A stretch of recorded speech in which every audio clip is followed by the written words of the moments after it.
Hello and welcome. This is a drink called how to make iced strong coffee Mandarin orange. First thing you gotta do is you put the ice cubes into this mug, and then you open up the Mandarin orange carbonated water and you pour it into this mug like halfway.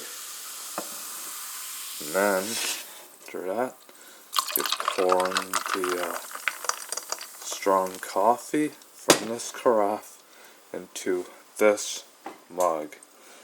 And there you go. Here is your iced strong coffee Mandarin orange. Enjoy, folks, and thank you for watching.